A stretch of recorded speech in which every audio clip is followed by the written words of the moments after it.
Welcome to GM Tips. GM Rick. Let's try this for the third time.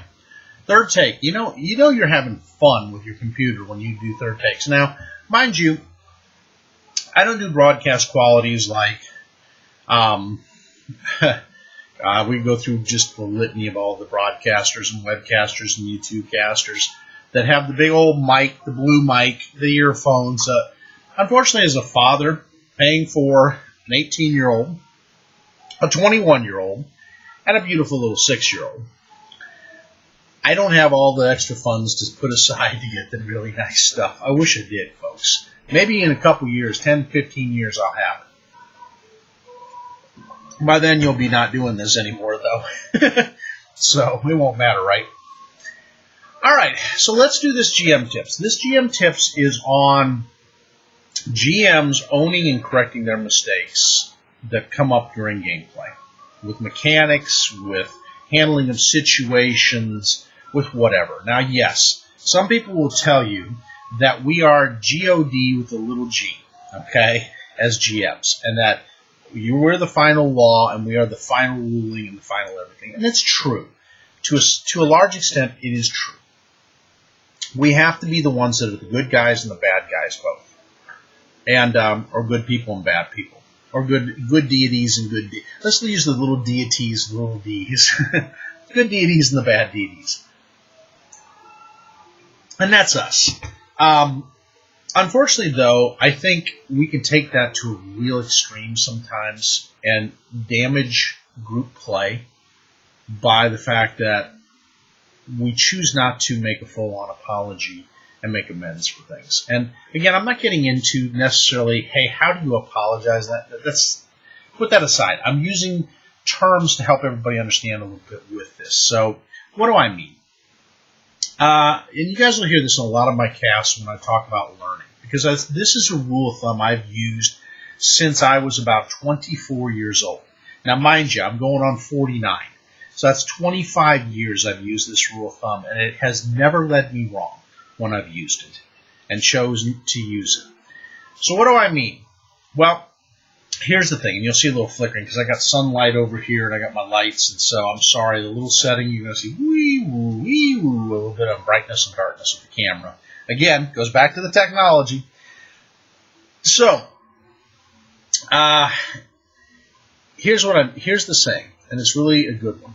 And it was done by a second-generation Irish salesman who I loved working with. Great guy. Just super. Tom was a super guy. I'm not going to say his last name, but Tom to me was a real source of learning for me in the industry. And what he said is, Rick, you will be learning the rest of your life. If you have any common sense in your bones and your body, you will choose to learn and relearn everything that you're going to know. Whether it's sales, whether it's engineering, whether it's rules of thumb on how you do things, we're in a constant state of reinventing ourselves. And the time that you think you know it all, and you have it all figured out, GM and DM, is the time you need to go hang up your hat and go golfing and quit doing it. And I'm going to say that, and it's going to grind a few axes maybe, and I'm sorry if I do. I'm not trying to offend you. That is not the goal of this video. But at the same time, we don't know it all. I don't care how brilliant you are. I don't care if you're Albert freaking Einstein. You don't have it all figured out. None of us do. We are every day trying to grow and learn and strive in this gaming world that we're in, with the different rules, things that are written, the different things that the designers come up with, and our own ideas on those things. So mind you, you will make mistakes. I don't care. I had one person, it was great. One person put a statement one time, and I don't know if it was it was in one of the rooms. Be a master of your trade craft. And I hope you're listening to the video. I am. You who wrote this, because I found that interesting when you said that. We need to know and study the rules. Like a storyteller has to know their tools. We have to know every little rule, nuance, every little spell, every little thing inside and out for your players. Let me give you the fallacy of that. Okay? Let's look at it. Let's look at Forged in Fire. perfect show, perfect example. I love the show because it gets rid of most of the drama and goes to the simplicity of forging blades. And this is why I'm using this example. Master craftsmen and women come on that show.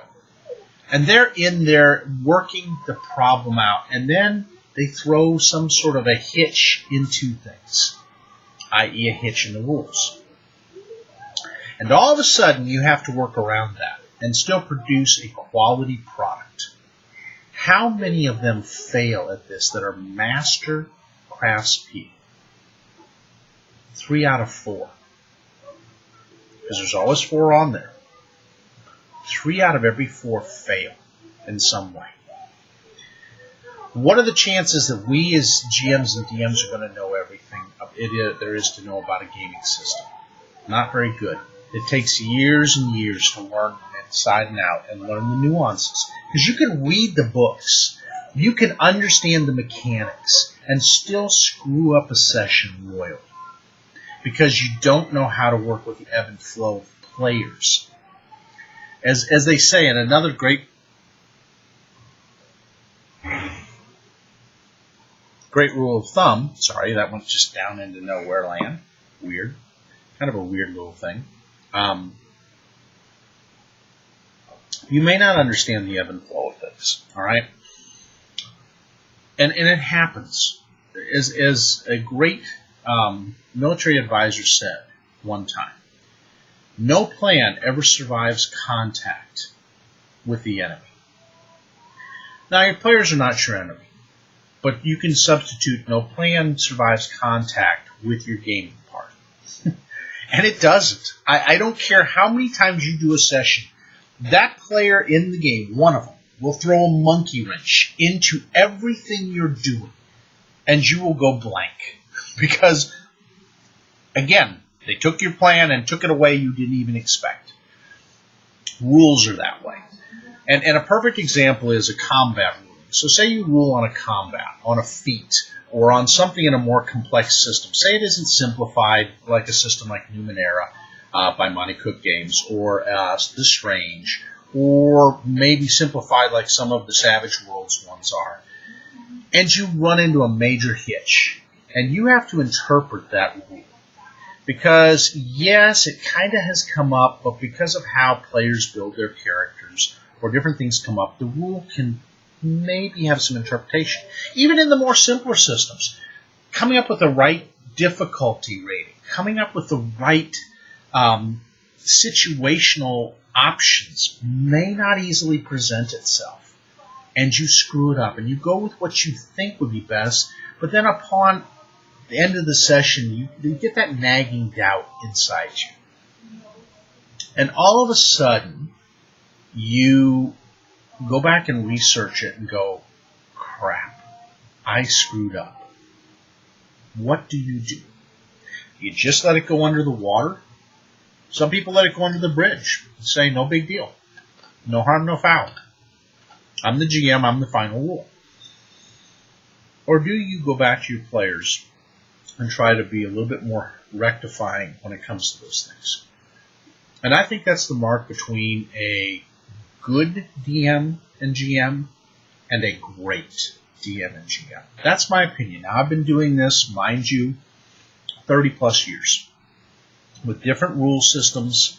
And I've been, of those 30 some odd years, because I started when I was about 12. So I started GMing when I was about 14. And so from 14 to 49 now, 35 years I've been doing it. How many times do you think I've made mistakes? Oh, tons. I won't even go into all the mistakes I've made. How do you handle it?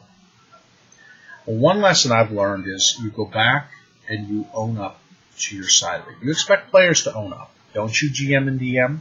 Miss GM, Mr. DM, or Miss DM, Mr. GM. Flip them around.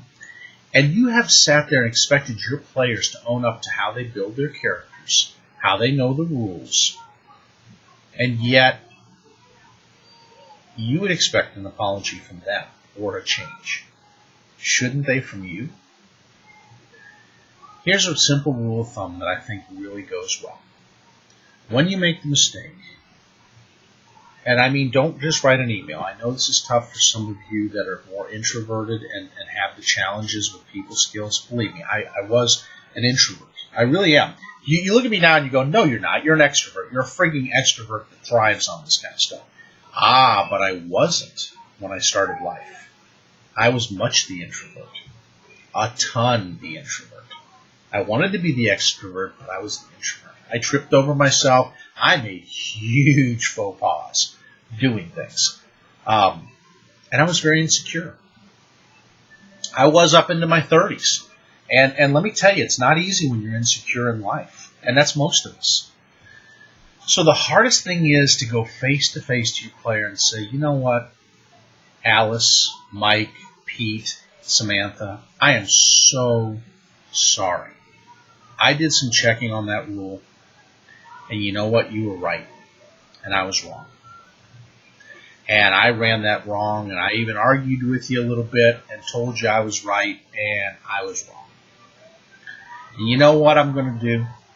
I'm going to give you a boon, a bane, well, not a bane, but a boon, a prestige point award of some sort. I'm going to give you a call-in re-roll, so I'll give you an advantage in a situation in this session or the next session where you can use it and re-roll and roll twice and take a better roll because I screwed up and I cost you guys. And I'm willing to own it and make up.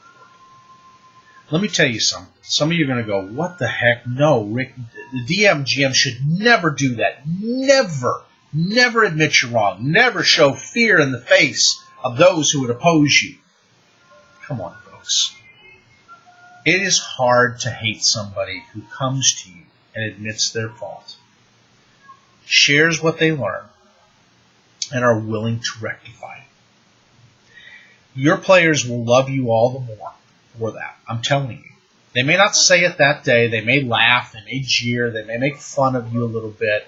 They may go, see, gotcha. And you laugh with them. You laugh with them. It's okay. You made a mistake. It happens. It happens. And what makes a session in a GM from good to great, or a DM from good to great, is that admittance of when they're wrong. And the willingness to care more about making the gameplay positive. And let me tell you, you keep players longer that way, you do things better that way. And I've gone back and I have admitted, I've shown my players when they don't know a rule and helped them. And then I've come back and said, you know what, you're right. And sometimes in play, my players will go, you know what, Rick, that's a standard round action, or that's this, or that's that. And I go, you know what, crap, you're right. It is. I'm sorry. Let's go this way. Because I've learned to trust my players. I've learned. They are not my enemy by any means. And my players will point out when I'm a little bit off. When my mind's going one direction, I may be thinking another, and I'm thinking one thing, but it comes out another way. They're not afraid to do tweaks to me and know that I'm not going to jump down their throat, that I trust them. And that's really the way it's got to go. If you're not building that rapport with your players, that you can begin to trust their judgment, and them your judgment, then you're going in the wrong direction. And I'm just saying, that's one of the biggest faux pas. Now, what should you do? I've made out a section of rule cards. Let me grab them real quick for you. I'm going to go over this way. And mind you, I'm still here. And what I've done is I've written out rule cards. Okay? Now, I got to get these and put these in the back because these things aren't there anymore. Let's see, there they are. Ready and this and that. All right. So, what have I done with my rules? I have made it easy for myself. I have made cards. Now, some systems have these. But here you go. Defender is. So this is on AC modifiers. I did me a little rule thing. And I even go on both sides of the cards. Why? Quick reference. If I don't know something, I can pull my card. Special attack maneuvers. What are they? What will they do? Bull rush. Disarm. Now people say, wow, Pathfinder's so rule heavy, I don't know everything. do this kind of stuff, especially on the stuff that is the harder thing for you to understand. Make yourself some cards, even on spells. If you know your players, get your players' spell lists. Write out the spell things, just little notes, so you know the fine DC. So what is the difficulty class for the saving throw? What type of saving throw is needed? What is needed to overcome? Even in simple systems, do this for yourself. Why is that? Because it makes it easier. As you write it, you begin memorizing it. Everybody, you figure that out when you start writing something, it starts sticky in your mind versus reading. And then when you read it each time, you're going, oh, wow. Especially in different situations, make new notes on there. Go out to the community websites and ask and find out. People are willing to help you. I will say this. If you do the simple things to try to keep yourself... My players love seeing me pull this out. Why? Because they know Rick will go to it if he's got any questions. It's helped me so much to figure out what I need to do. So, when you're doing these kind of things, hold yourself accountable, especially new rules. So, there's all kinds of new rule books that come out, new feats, new things. Give yourself ticklers. What are these feats? What kind of round actions? Print yourself some sheets off. I don't want you to have a whole table of 1,000,000 sheets. Pick the ones you know you're going to have the hardest time remembering, or the ones that are most applicable to your players' builds. That way then, when it comes up, you're clarified. And we've even done this. So we've got a guy in our system that runs a war priest. And war priests can be some of the most difficult sometimes because they get a lot of perks. So, to keep him honest, I go back through. Oh, I'm going to channel my energy and these guys don't get a saving throw. Yes, they do. Yes, they do. No, they don't. That's just one of the war people. Oh, but they do. And I've double-checked and read it. Why? Because I knew you would bring that up. The paladins, I know most of those rules.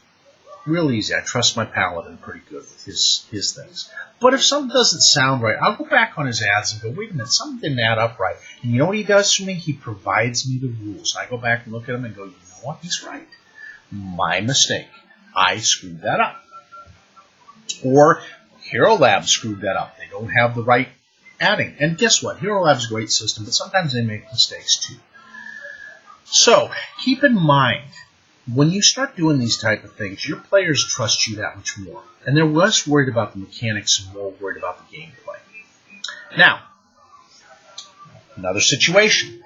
Are your monsters and NPCs omniscient? And that's something we do very much as GMs if we're not careful in DMs. Miss DM and GM, Mr. GM and DM, you need to sit back for a second and think, what would this monster know and what wouldn't they know? So I've got a difficult situation where my players are going to come up against 2 massively nasty dragons and a concubine, which they don't know what she can do yet. So what am I going to do? I'm going to write out the if-thens for myself to keep myself honest. That way when the players go, oh no, you wouldn't have known this. Here's my sheet. I take you through the thinking, and here's why. And have it there. So that way then, you're not having a combated battle of, oh, they wouldn't have known that. They would have just done a, like some people go after a certain class because they say, well, the monsters would intuit that. And I've seen that before. One of them said, well, they went after the spellcaster because the zombies said, we'll bypass the meat shields to go to them because the zombies would figure that out. No, they wouldn't. Zombies are dumb as bricks, unless they're juju zombies or something a little more powerful. Dumb as a box of rocks. But if they see enough of their compatriots blown up by a certain said thing, they're going to go after that all the harder. They're mindless. They're not going to run in fear. Whereas a goblin sees, ooh, bad juju sorcerer. I'm not messing with bad juju sorcerer. I'm running now. You got to kind of think things through in an intelligent way.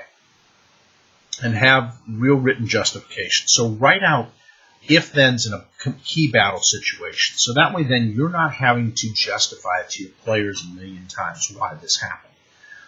Your NPCs and your monsters are not omniscient or omnipresent unless that's part of their abilities. So they can't read the character's thoughts unless they can read the character's thoughts.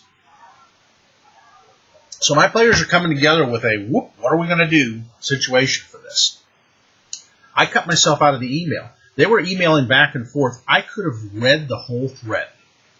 I did not. I didn't open one. Other than at the end of saying, hey, I'm not reading these, by the way. Don't worry about it. I'm not going to chime in on it. I don't even know what they're planning. I don't. It's not my place as a GM or DM to try to outthink my players. They come up with what they come up with, and I've got to respond to it, thinking the different ways that I know they could go. So we, as GM and DMs, have to hold ourselves accountable to that to make it fun, too. So the three things. Apologize when you're wrong. Rectify it. Don't be afraid to accept responsibility.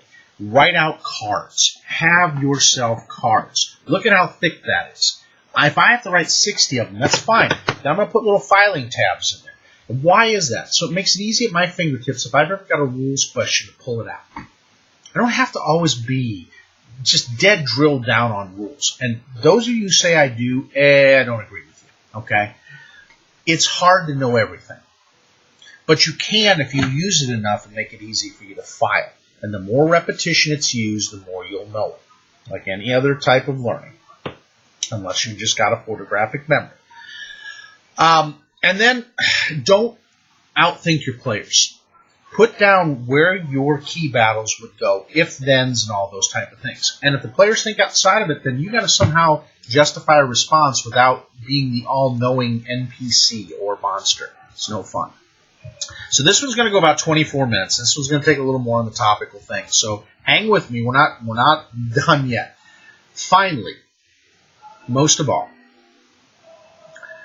you as a GM and DM have to consider that you're going to be learning forever. So you're sharpening your tools. Always keep an open mind. Ask other GMs and DMs. When in doubt, find some ones that you know are pretty savvy with the system, are pretty fair-minded when it comes to rulings, and are not anti the players having any fun. Because there are those types. And some of you are going to, again, view this and look at me and go, well, what do you mean? I just believe that the rules should be sanctified, or whatever. Have sanctity in the rules.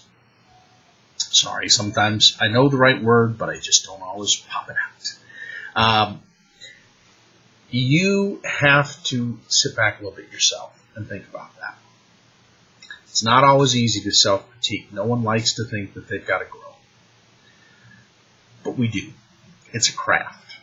If craftsmen didn't go to other craftsmen to learn and improve their trade and their techniques, how do you get better? How do you become a master? By never assuming you're the master. You know? Don't ever assume that you have everything figured out. You're constantly working at tweaking and tooling. You're going to do that with these other people that you're going to talk with. You surround yourself with good people and good resources and continue to learn. Thank you so much for all of you. I really appreciate it. I am up to 1,753 followers on Twitter. Thank you. Any of you who watched that, thank you so much. And on Facebook and anywhere else that I have my things, thank you so much for your patronage. And have a great weekend of gaming.